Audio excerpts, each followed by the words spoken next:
Hello, everybody. This is Richard RJ Eskow for the 0 Hour with the top of the news for the week.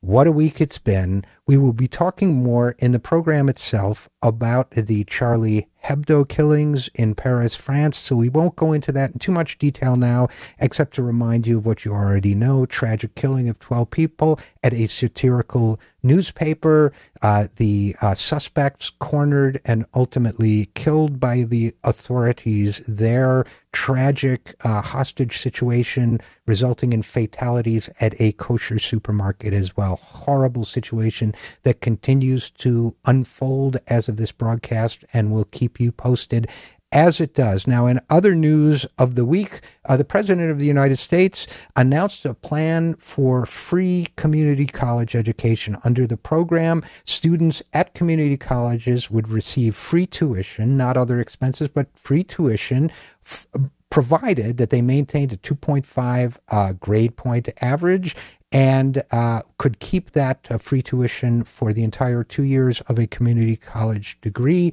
No one expects this provision or this proposal to become law, but it is the president's way of focusing attention on the issue of the expenses of obtaining a higher education in the United States. Now, in our destabilized climate, it is hard to tell which weather anomalies would have happened anyway and which are the result of climate change. However, a massive and fiery pileup closed a Michigan highway during a storm, according to Reuters.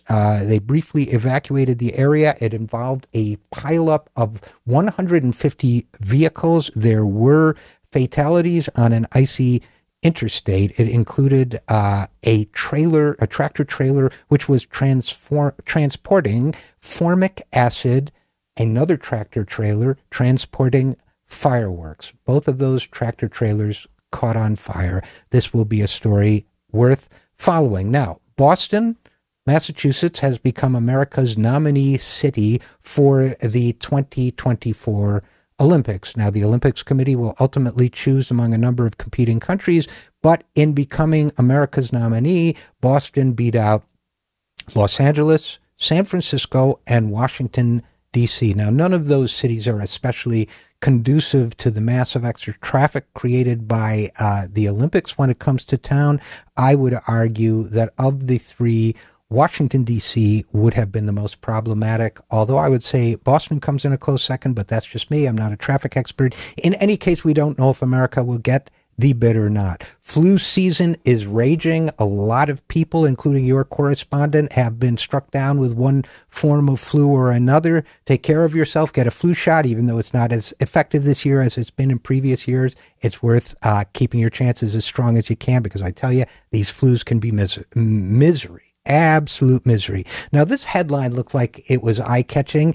Hillary Clinton furious with husband Bill's ties to sex offender Jeffrey Epstein. That looked interesting until I saw that it came from the Washington Times. Now, the Washington Times, for those of you who don't remember, is the right-wing newspaper that was created by Sung Myung Moon, the head of the Mooney organization. So I would not give that particular story a whole lot of play. In other news, a Texas justice of the peace is fighting a death sentence in order to have brain scans conducted to see if there is extenuating circumstance in his medical condition that might explain his behavior. Fascinating, moral, philosophical, and scientific area that perhaps we will explore further in a future episode. Beyond that, we are also looking at the possibility that Al-Qaeda in Yemen was behind the attacks in France. There are additional stories about that.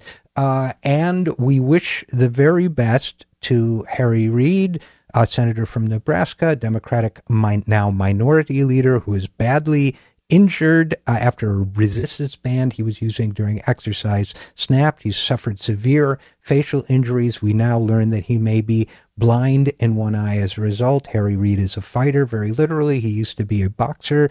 We know that he will fight his way back from this, and we wish him his best during his recovery. Lastly, and also on the political front, Governor Chris Christie of New Jersey, we now learn, was interviewed by FBI agents and federal prosecutors last month.